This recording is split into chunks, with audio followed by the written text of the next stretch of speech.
Steel Curtain Network. ¡Por Jorgito! ¡Go down! Najee Harris! DJ Watt!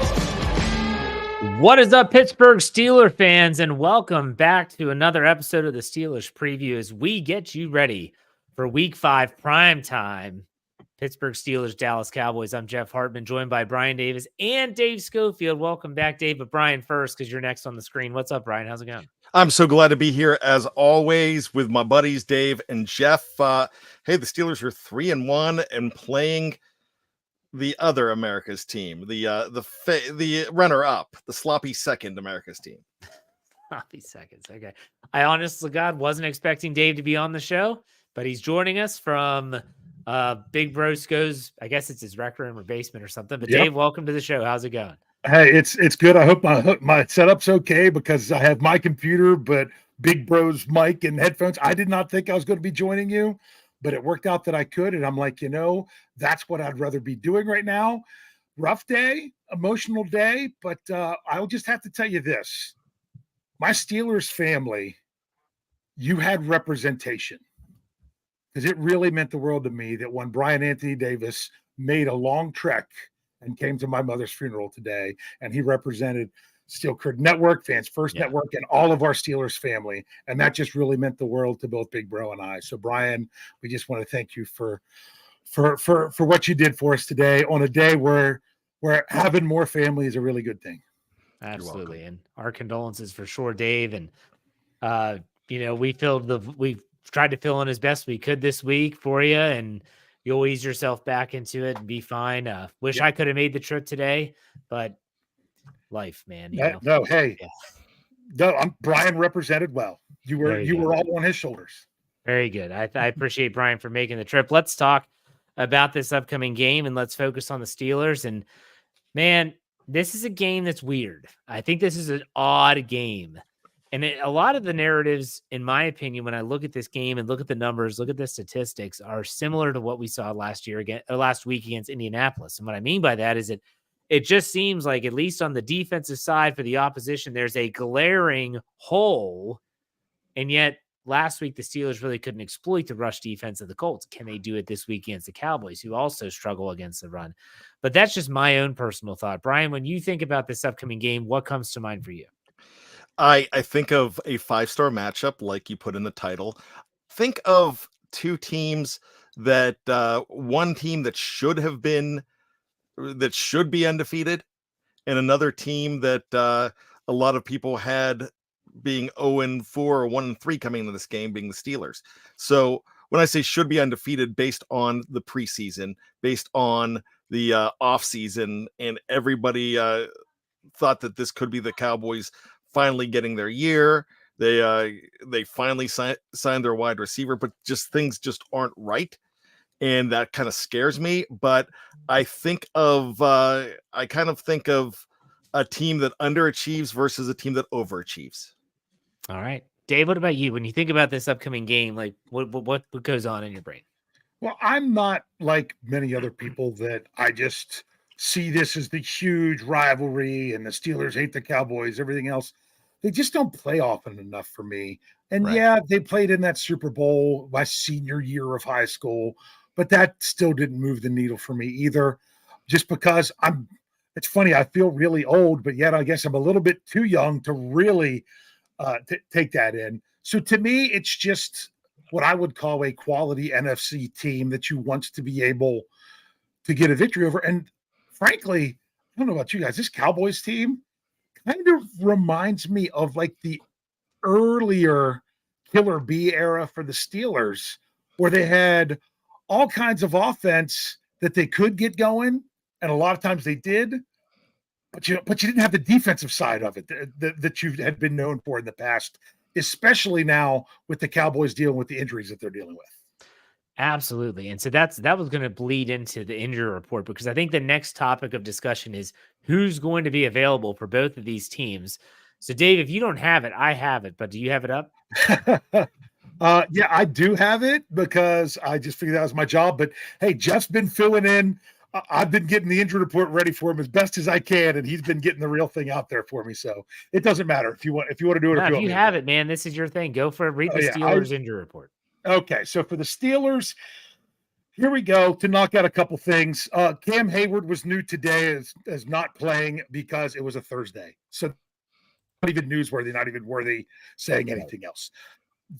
Another one that I just want to bring up because it's kind of newsworthy is the Steelers did open the window for Jeremiah Moon, and he was a full participant both days. Now let's really get into it. Russell Wilson limited both days. It's kind of the same old. To me, everyone keeps saying, well, what about when Wilson gets into it?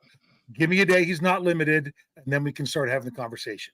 The bad news, Jaylen Warren didn't practice either day. Alex Highsmith didn't practice either day, but he's basically been ruled out.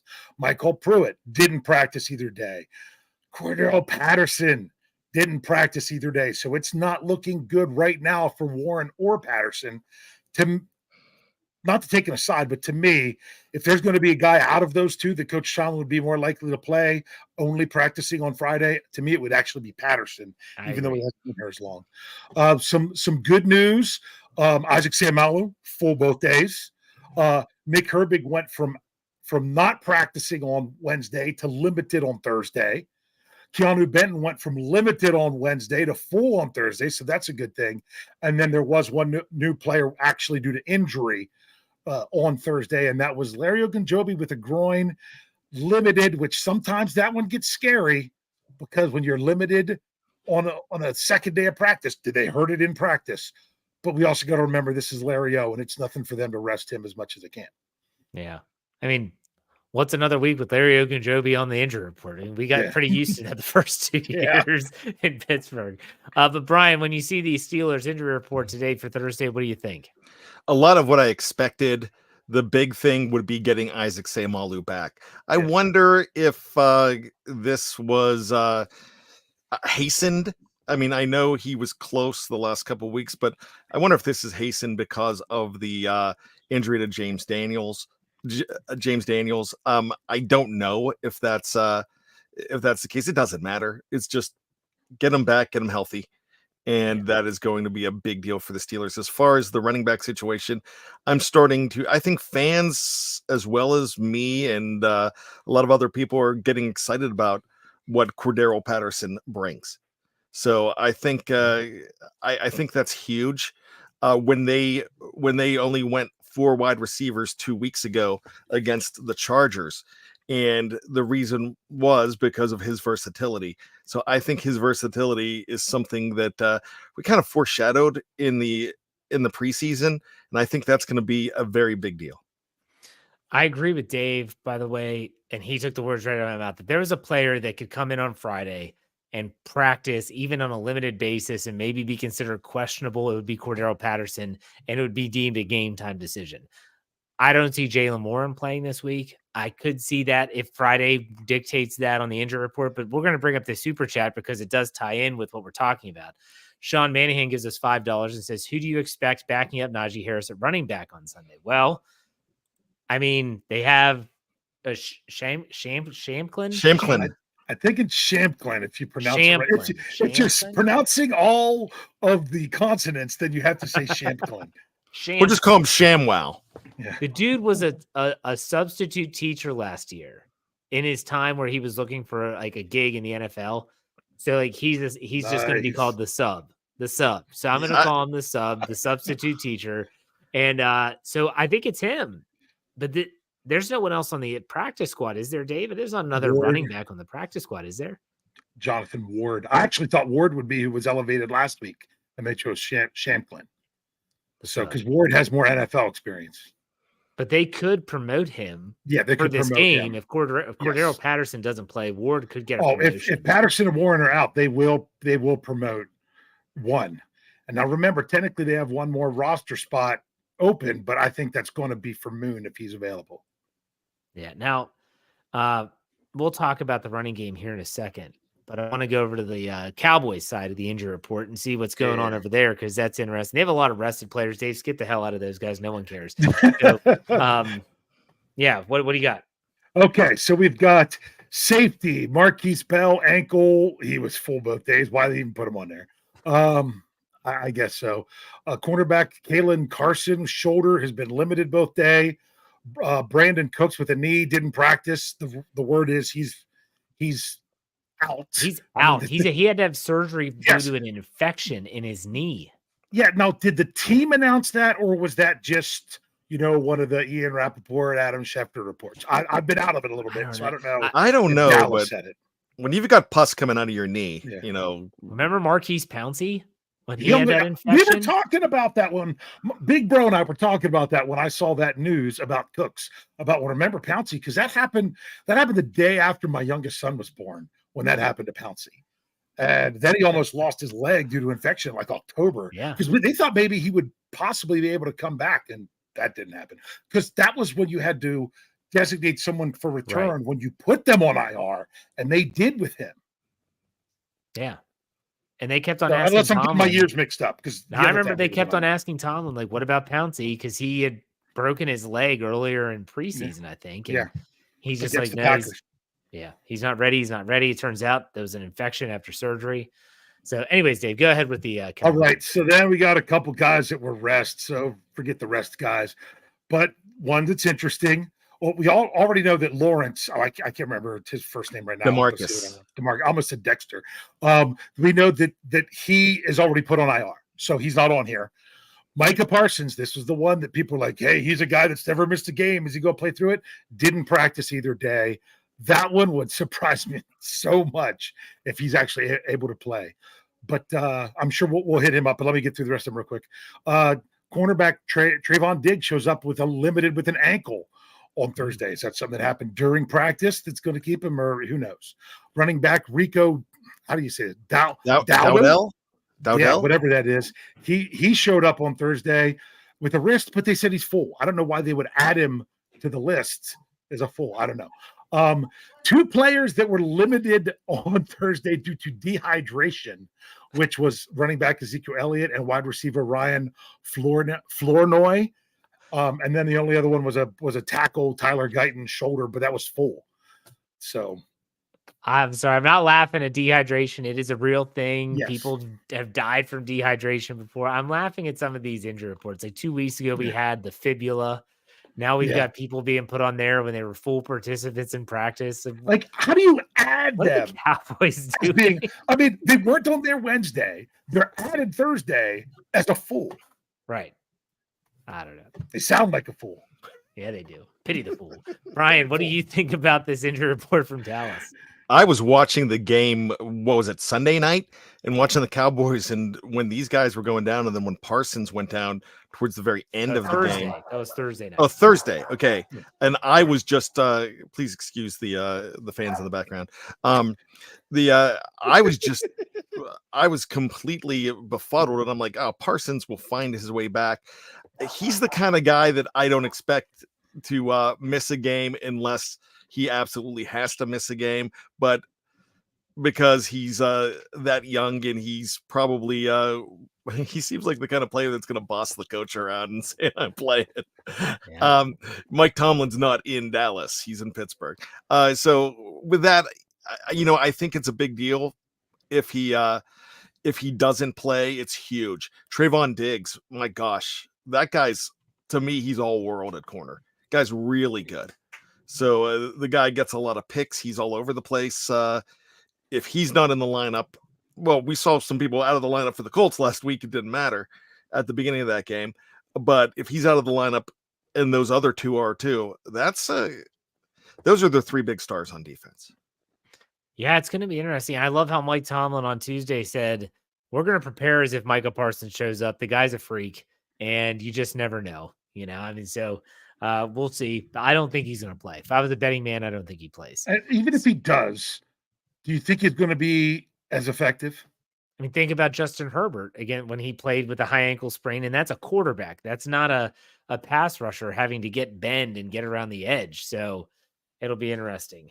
So, okay, like we do every show after the injury report, we talk about some matchups, things that we're looking forward to seeing in this upcoming game. And we'll start with you, Brian.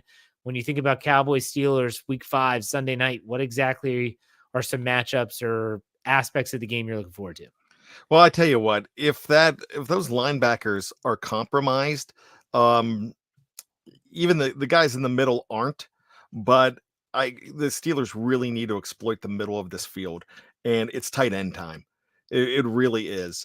So I'm looking at not just Pat Fryermuth. I'm looking at I think he's a fan favorite now, Darnell Washington, Mount Washington, and the Matt. I could see those two. If you go ahead and use them in the middle, you can really, my gosh, you could really take the onus off of George Pickens. That's a good point. That's a really good point about the tight ends and the usage there. And there's been an uptick of their targets the last 2 weeks. Both tight ends, all tight ends, if you want to include like someone like Connor Hayward. Dave, anything to say about that, or do you have another key? Yeah, well, I just want to say, I just love that it was the first time Darnell Washington had 2 receptions in a game. Yeah, that was exciting. But what I really wanted to see, something that would break, was that he would be targeted more than twice. That's happened. That was like the 3rd time now that it's happened. But that would be really nice to see that a little bit more. But I also like that they can use the threat of his size. And then if teams try to exploit it, who was I listening to? I can't remember, because everything in my brain has just kind of all been mushed together. It might have even been someone else on FFSN, like whether it was Breakfast with Benz or what's Roy's show? Black and Gold. The Black and Gold Blueprint. Black and Gold Blueprint. One of those shows around there. They said, just imagine if you put, or it might have even been you, Jeff, put George Pickens on one side and Darnell Washington out wide on the other. What's the defense going to do? That would be so intriguing if they just did that. But what I'm going to do is I'm going to look at basically the biggest wild card in this game, in my opinion, is going to be whatever Steelers pass defense they have going up against CD Lamb with Dak Prescott throwing the ball. Because right now it's basically those 2 dudes. That's the biggest thing that I fear from this Cowboys team. So whether they're going to say we are going to cover him with Joey Porter Jr. and let him play man-to-man, because he didn't do too well in zone when they were asking him to do stuff before, or see if he's up to the task this week. Hey, you had a bad week, bounce back, go up against one of the best receivers in the league, show what you can do. I think that's going to be the key matchup, because if they can, I mean, I don't even expect them to stop them, but if you could just slow down CD Lamb, which is the main target of Dak Prescott, those 2 guys, then the Steelers should be able to control this game from both sides of the ball. Yeah, I'm curious to see, because I did my behind enemy line segment just before we went on the air here, and the guy that I had on, Michael Davis, who does the star-studded Cowboys for Fans First Sports Network, he said they've been using CD Lamb in different ways this year than they have in the past, moving him into the slot. I'm wondering, would Joey Porter follow him to the slot? I don't think he would you?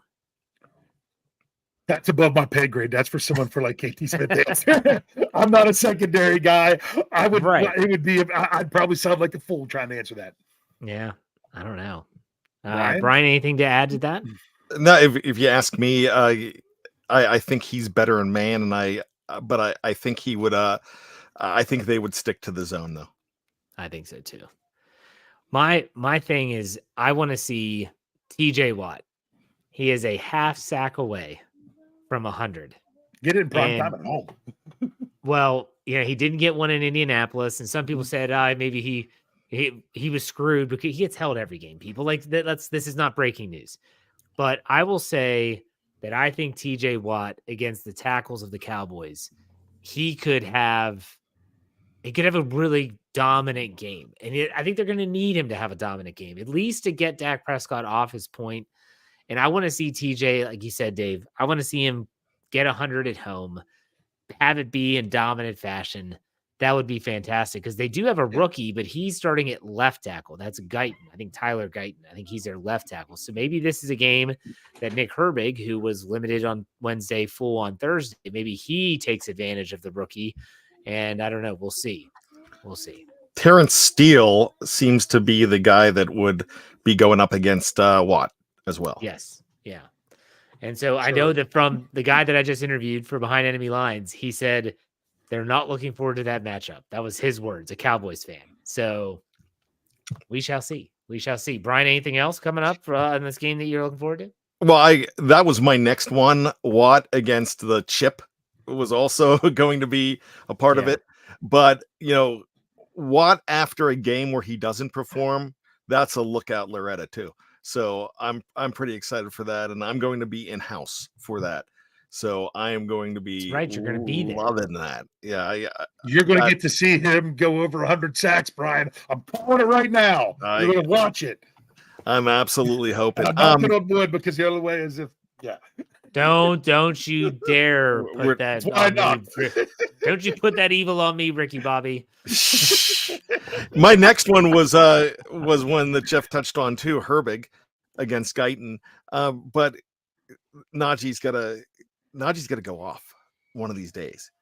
And I mean the 70s are good, but he didn't get that last week. What did he end up with last week? Was like it 19? 19. Ooh. There goes the average. He averaged like 1.3 yards per game. Yeah, it was.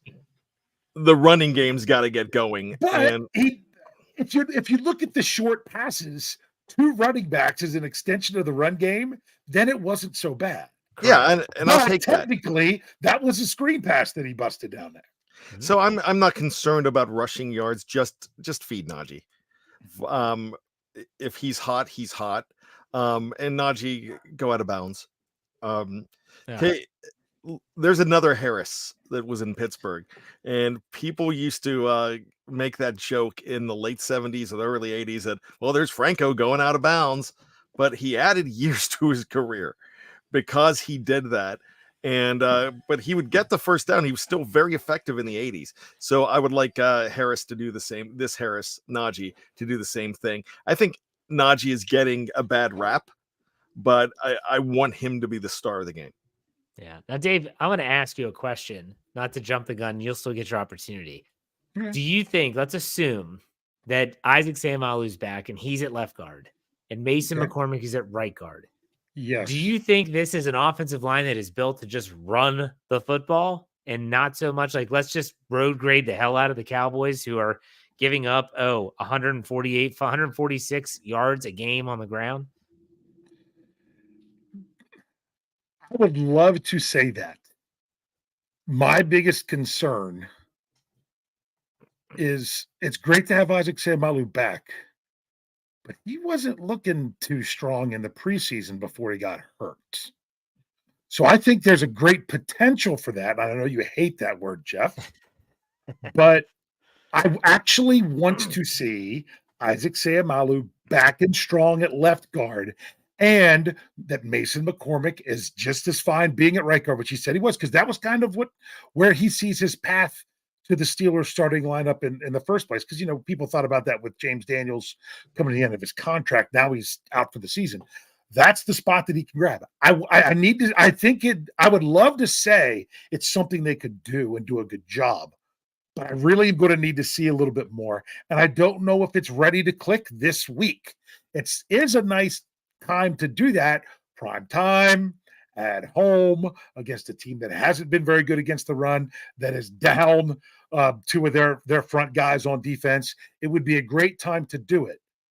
But I also am not setting too high of an expectation just because we've never seen this lineup. My goodness, how many freaking lineups of the offensive line are we going to see this year? Maybe this is one that you can really get some magic going. I think there's the potential that it could be great. I'm not setting my expectations high for the first time of it being in that situation. But hopefully maybe with the most veteran guy being at left guard, we can get stuff handled pretty good with snaps. Yeah, we don't have to worry about we shouldn't have to worry about a silent count this week. No. So that shouldn't be an issue then either. No. So, all right, Dave, any other matchups or keys that you wanted to talk about? No, I still think what I started with that big one, and you guys have hit the other ones. They just honestly probably the biggest matchup when it comes to the Steelers offense that I'm looking for is the Pittsburgh Steelers versus the Pittsburgh Steelers. Don't get in your own way on offense. hopefully, and I'm talking players, game plan, and coaches, all of it together. Don't get in your own way. You saw what you're capable of at times, even in a loss. Let the offense do its thing, and don't do paralysis by analysis. Just go out there and play your game, and don't hold anything back. Or even better, play hard. Play hard. Love it. Love it. Let's get some super chats here before we take a break. And then we'll come back to the greatest segment ever, the over-under segment. Sean Manahan gives us $5. Is everyone complaining that this offense looks like a Canada offense seems to forget 3 and out 99% of every damn game? So that is an important part of this because the Steelers, actually, I looked this up for Let's Ride this week. They averaged time of possession 33 minutes and 13 seconds. That's second best in the NFL in terms of time of possession. Yeah. So they did not have that feather in their cap when Matt Canada was the coordinator.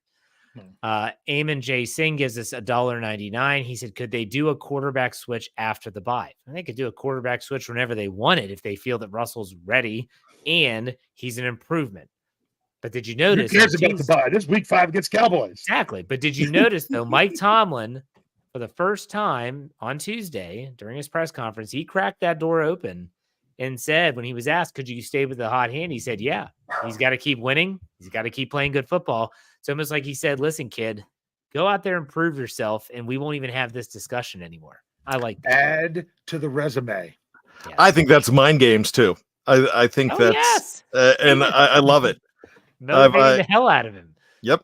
Absolutely. All right, let's get a couple here. This is from Hadasol. I don't know if that's right. $4.99. Thank you very much. Hello, Steeler gang. I don't get why this isn't a yearly interconference matchup. Historic, classic organizations with great uniform contrast.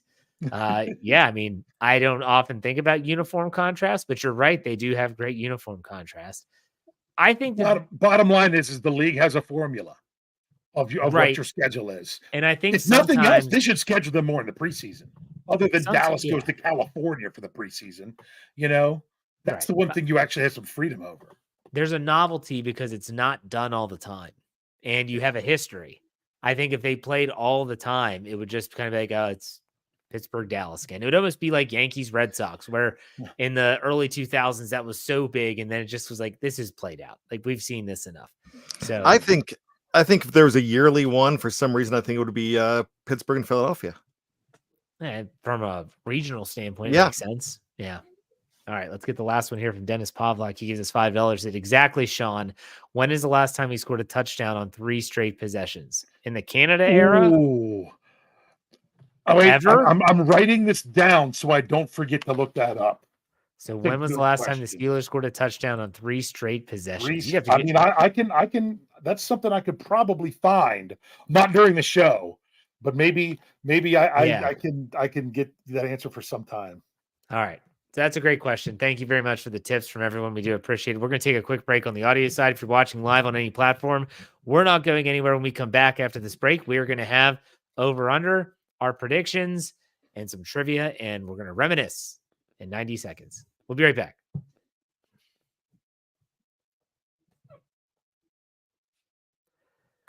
All right, Steeler fans, we are back, and it's time for the over-under game. The over-under game. Last week, we had 6 like we do every week. Dave, let's update the rankings after 4 weeks of play. All right. Well, first of all, when it comes to the ones that Jeff comes up with us, boy, do I suck. Well, I was so good last year. I got 1 right this week. One, and that was not good. But I mean, Jeff had a week that he was good for the taking because he only got 2 right, and I still get 1. And Bryan won the week getting 4 correct. Wow! So that means Bryan got a little bit closer. Jeff still has. He's got 15. He's still up 2 for the season because Bryan's at 13. And my goodness, Jeff almost has me doubled up as I only have 8. Now I still hold the lead when it comes to picking the game winner or the game against the spread and the over under. That's just 2 points each week. We were all 0-2 last week. I finally convinced you guys. Why are you keep betting the over when the defense keeps doing it? So, and you guys finally bet the under. Yep. I blame you. I got bullied into it. I blame you. I blame you guys. Well, you both had the same freaking score. That's right. and We which did. you I were- forgot you- all about that. You were extremely close to having the Steelers point total right. You guys said 23 and it was 24. The problem was how much the defense gave up. All right, David, are you ready?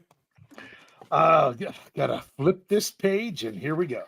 All right, let's start off with the Pittsburgh Steelers takeaways. It's been a long time. It's been 2 weeks since the Steelers have had a defensive takeaway. For reference, the Dallas Cowboys so far have had 3 turnovers this season, 2 interceptions and a fumble.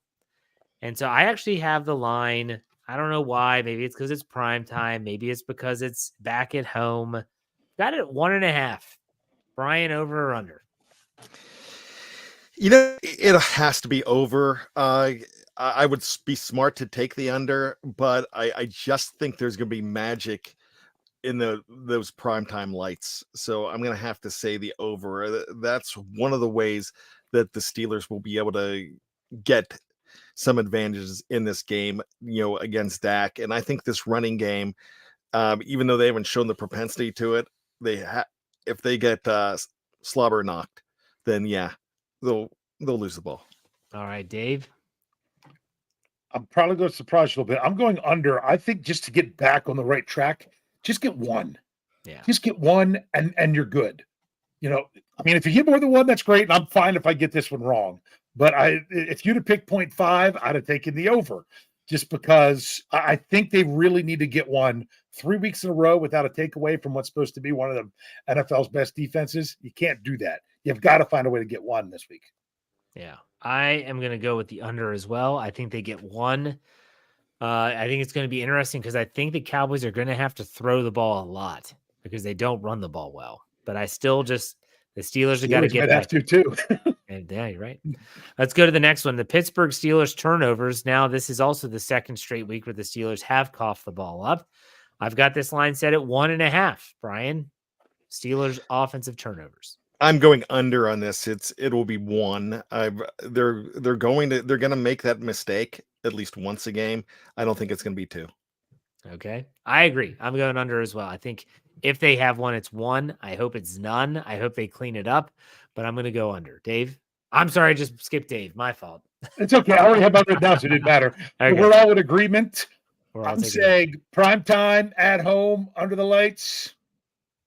Justin Fields, you're going to be a big story because you're, being with the black gold. To me, you could have made this 0.5, and I'd take the under. I'm betting on a clean game this week. Okay, good. Next one, let's go with Justin Fields' total yards of offense. And I've got this line. Not taking off for sacks. Yeah, this is totally. Okay, we're not passing adjusting yards sacks. plus rushing yards. Correct. Okay, thank you. I've actually got this 275.5. 275.5. Bryan, what do you think?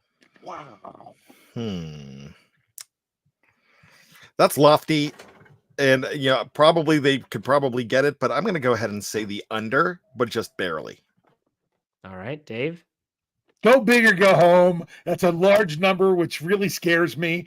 When you said total yards, I'm like, I'm going to go with the over, and then you gave 275. I'm like, oh, you know what? I'm going for it.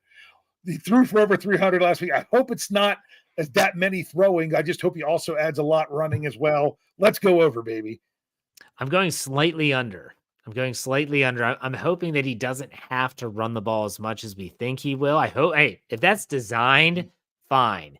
If it's scrambling because you're going to get killed in the backfield, not okay with that as much, but I'm going to go slightly under that 275.5. The next one is maybe the biggest one. It's Najee Harris rushing yards. And this is, Bryan said eventually Najee's going to go off. I've got the line set at 70.5, 70.5. Bryan, over or under? I'm going to go with the over on it. It just has to happen. Okay. Dave? I'm going to go under because I think the Cowboys are going to do everything they can to try to stop Najee. It might even be that watch last week's tape and you can figure out why was not. Maybe the defenses are figuring out how can they stop Harris when they couldn't stop somebody like Patterson before he got hurt.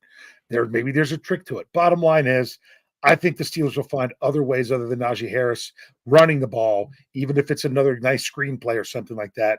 So I'm going to take the under. I'm with Dave. I'm going to go slightly under. I think that Najee Harris is going to have a good game. I hope that he gets over 100 yards total. I just don't know how many of those will be rushing. If they're smart, I think they use him more in the receiving game. But I'm going to go slightly under. Wow, Jeff, you're all under so far. I know. Next, that's going to end here. Next is TJ Watt sacks. And I have that set at 1.5. Bryan, what do you think? Wow. I want it to be over. I actually think it's going to be over. But I'd love to go against Jeff just to make up some ground possibly. But no, I'm going over. I feel it. Dave? I am so tempted to go push. But I'm not. Right. He could have a half. He could have a half a sack. So I'm going. If it's a push, then it doesn't. We basically throw it out as it was one of even being a category, and but it doesn't matter because we're going to agree on this one because I want to see it. I want bad to see it. And TJ's not going to be good enough just getting to 100. Passing 100 on one, then who's going to make sure he gets another one? This could be a game. This could be an infamous.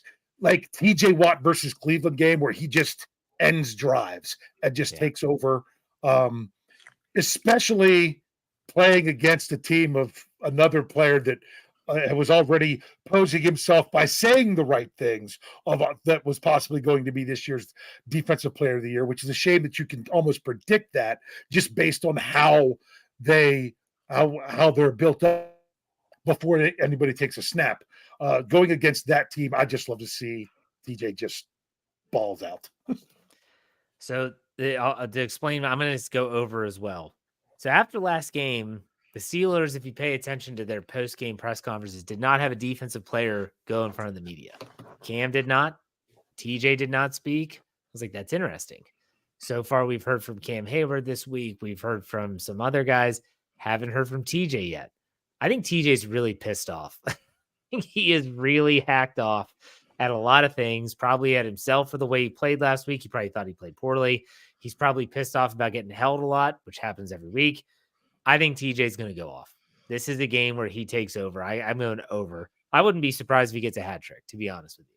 So I've got over. Let's go to the last one. George Pickens receiving yards, 65.5. If there's a strength on the Dallas Cowboys defense, it's their secondary. Bryan, what do you think? Wow, that is a tough one. He went over last week, and I'd like to see how he responds after two plays that were tough on him, even though he had some very good yards. I'm going to go ahead and say that it's going to be over with the home game.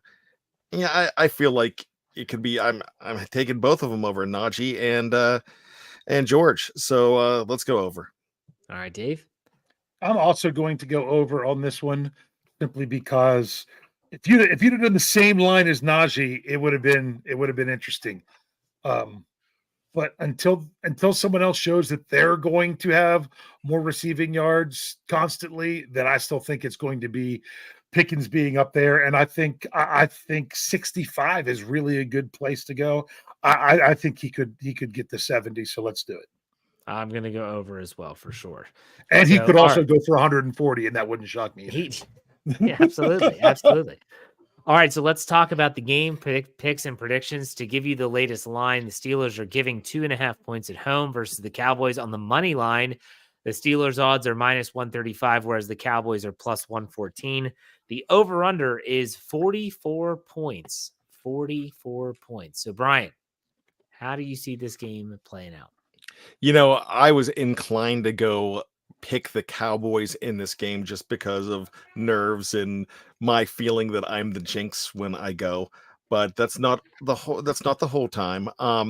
So I'm going to go ahead and say that the Steelers are going to, this is one of those throw the home crowd games. I really think in prime time with the whole TJ Watt possibly going over 100. This is Justin Fields' first game at home.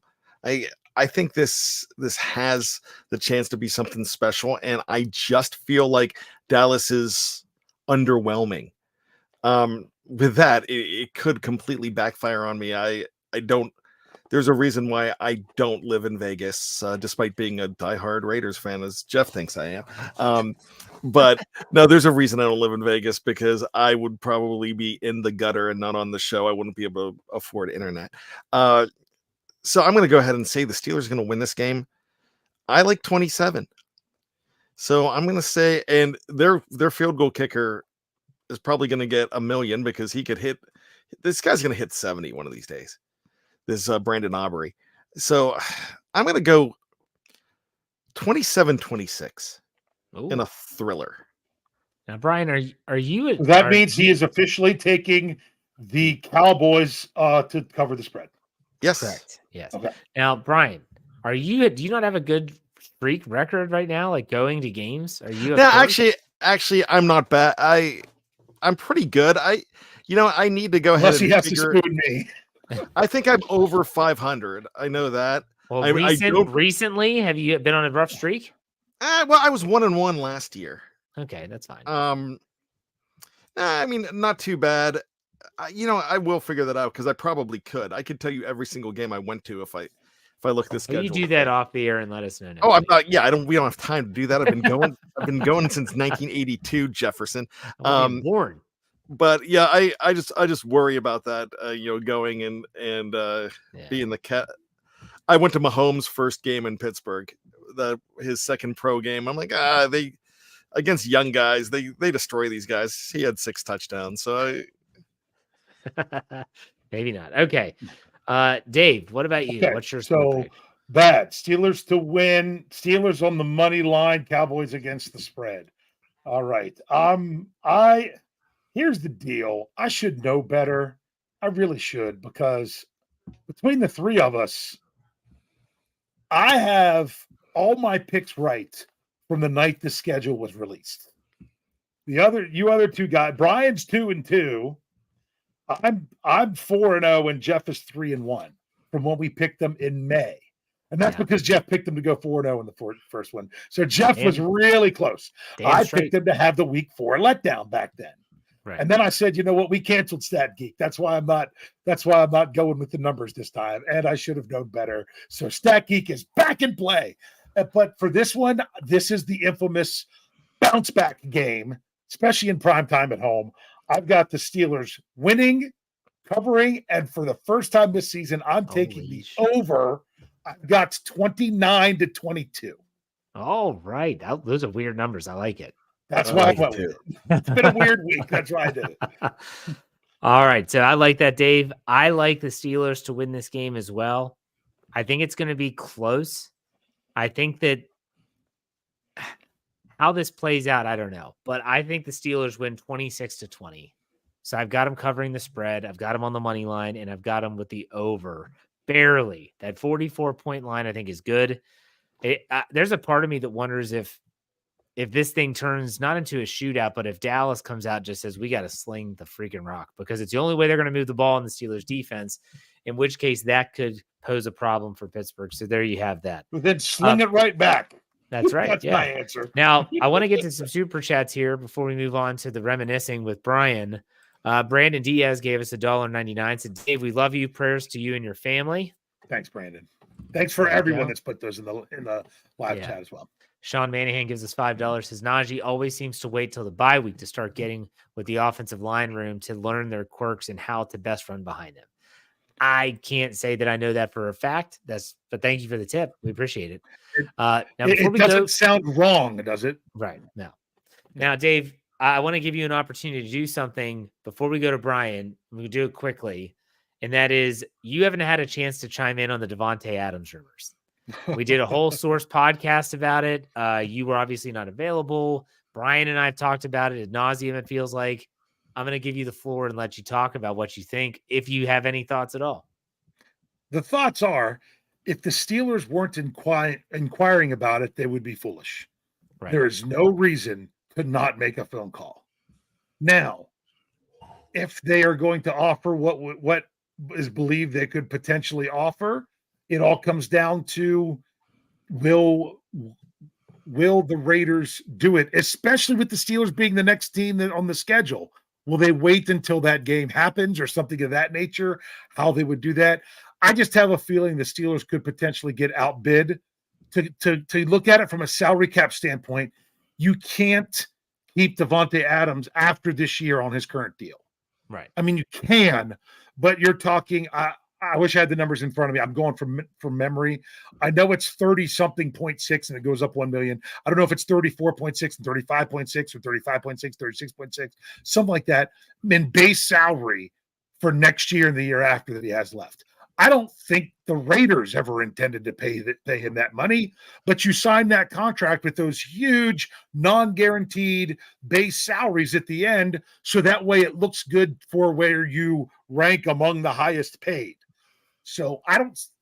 How much do you want to give up for a rental for the rest of the year that you would then have control over to renegotiate, knowing that you could even potentially that you can't pay them what they're doing and how long you would hold on to that?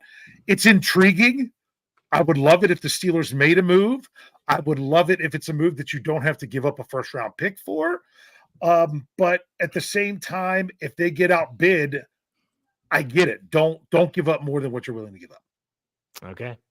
I agree. I mean, I've talked about it a bunch on Let's Ride and all that fun stuff. So, Bryan, I don't think you have to chime in, do you? Nope, we're good. All right.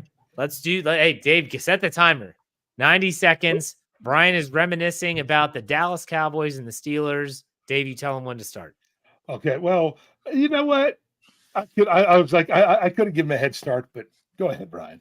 Let's go for the 25th anniversary of one of my favorite moments in sports, the Pittsburgh Pirates winning the World Series. This was October 17th, 2004.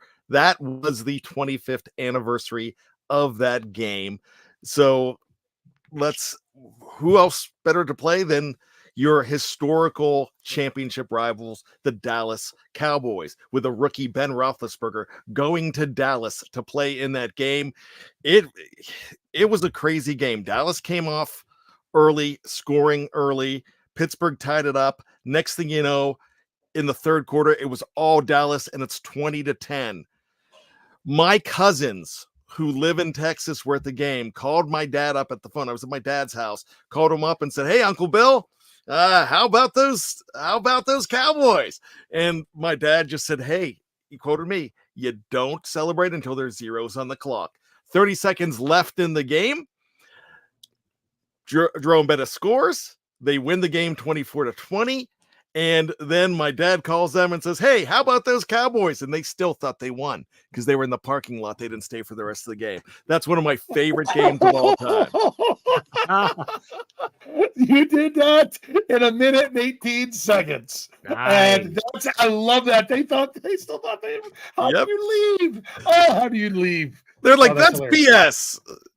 Just take your loss, Uncle Bill." And Uncle Bill's like, That's hysterical. Oh, that's a good one. Good story. That's a good one. All right, Dave, you have trivia? I actually do. I have some trivia.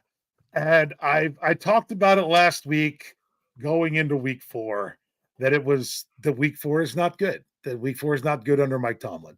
That the Steelers going into the week was only 33.3% winning percentage, 5-10 in week 4. Now they're 5-11. That's 31.25% winning percentage. Any idea what the Steelers' winning percentage is in week 5 under Mike Tomlin? Want to just take a shot in the dark? I'm gonna guess it's 76%. You know what? I think it's pretty good too. I'm gonna go slightly under. You know what? I'm gonna go over. I'm gonna go 77. Well, are we playing Price is Right rules? It doesn't matter if we're playing Price is Right rules because it's 80%. 80%. Wow. Oh my God, I almost went 80. 9 are tied for the highest outside of week 17/18, which was our trivia last week. So what this goes to show is when the Steelers get this wake-up call that other people were saying, I know Tim Benz was talking about typical Tomlin trap game, the TTTG. I'm like, It's something about that time of year, that far into the season. And what do they do with that? They bounce back. I also talked about how the Steelers hadn't been 2-0 in week 3 and 4 since 2004.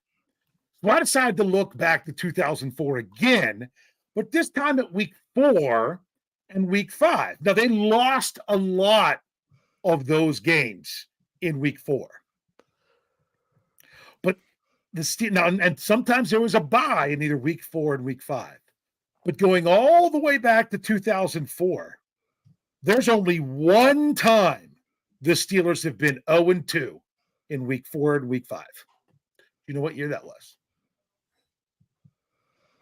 0-2 in week 4 and week 5. Week 4 and week 5, where they lost both games.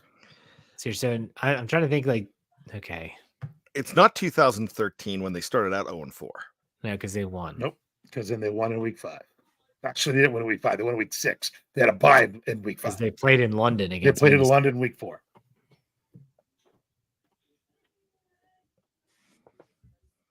Did you say, is this Tomlin era? No, this is all the way back to 2004. Okay. But if you asked if it was Tomlin era, the answer would be yes.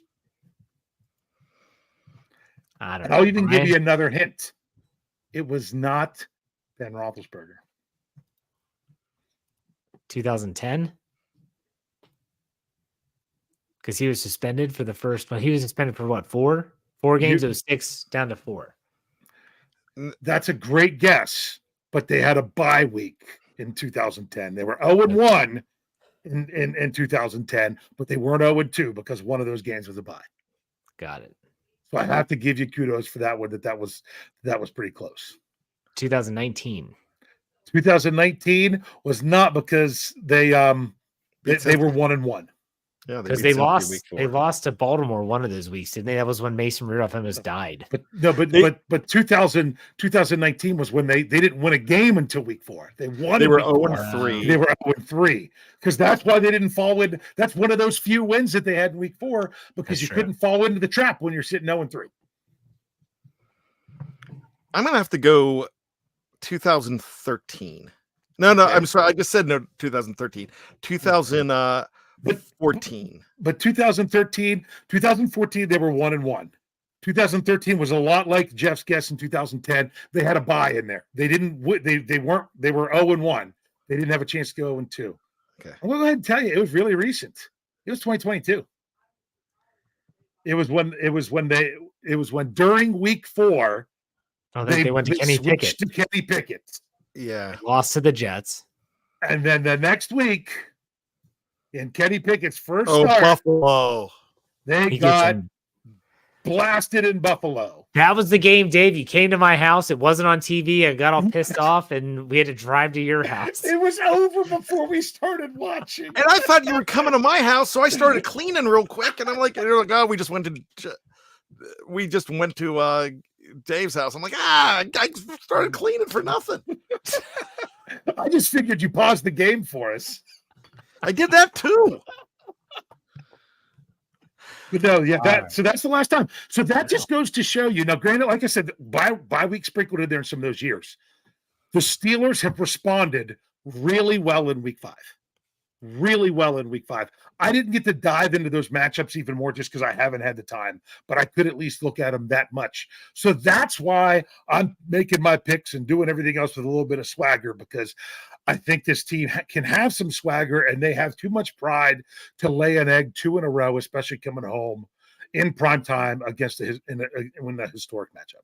Especially the defense. Which the defense is looking Yeah. for an opportunity to rebound. So, all right, good Yep. stuff as always, Dave. Brian, let's do some final thoughts. All right. Something that Dave alluded to just maybe about 5 minutes ago. I hate the phrase Tomlin trap game. I really do. I think that's the inclination is to always blame the coach and say it's a trap game. In the NFL, there's not a lot of trap games. I don't think the Steelers have earned the right yet to be a team that falls in a trap. Just because they were 3-0, a lot of people thought they were 3-0 with mirrors. So when you're playing a team at home, I think a trap game is more of the week 4 game that Dave suffered through back in Pittsburgh, and I think it was 2014 against the Buccaneers. Yep. And Mike Glennon. I think that's more of a trap game when you expect so much more out of a team and they're heavily favored. The Steelers weren't heavily favored in this game, but we always wanted to say, typical Tomlin trap game, when look, it's not. When you come back the way they did, I think that's admirable. They just started off poorly. I think they learn from that, and I think they get very dangerous. I think this is a different team, that nothing is going to be typical of this team. You're not going to have the typical Steelers. It's not SOS anymore. It's not same old Steelers. It's you're going to be disappointed. This is not a 17-0 team. This is not a 16-1 team. There's going to be more losses here, but I think there's going to be more wins than losses. So I'm going to say that forget about the trap. The losses out of the way, and now let's go on a run. All right, good stuff. Dave, final thoughts. Yeah, as someone said in the live chat, they almost got it right. They said it was actually Pittsburgh Toddy 86 said trap games happen in college, not the NFL.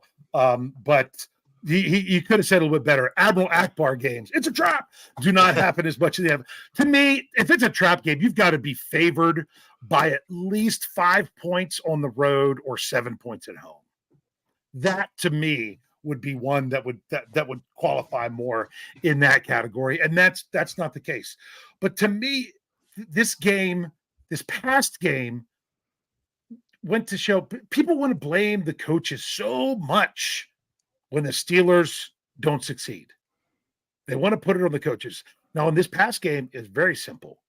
This was players and coaches. It really was. Nobody had that great of a game, because you can point it out there, give tons of examples. But why are we looking back when we can look forward? You have to learn from this, move on, and just not fall into some bad habits, into the slow starts. I want to see the Pittsburgh Steelers.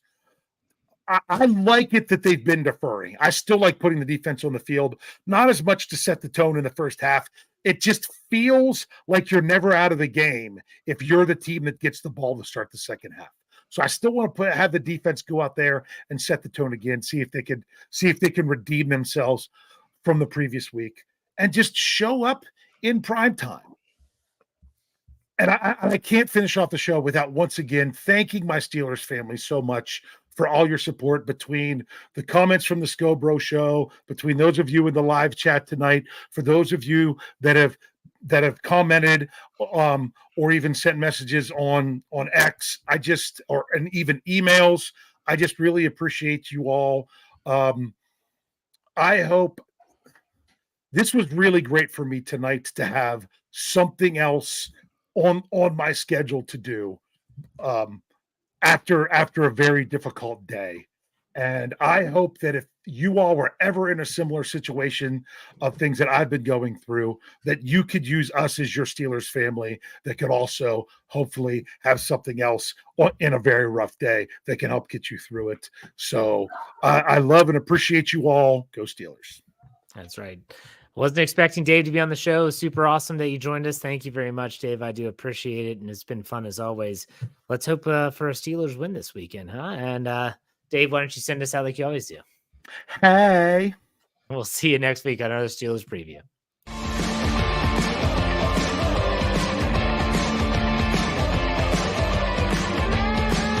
Steel Curtain Network. Get it. Everybody else gets a little tight.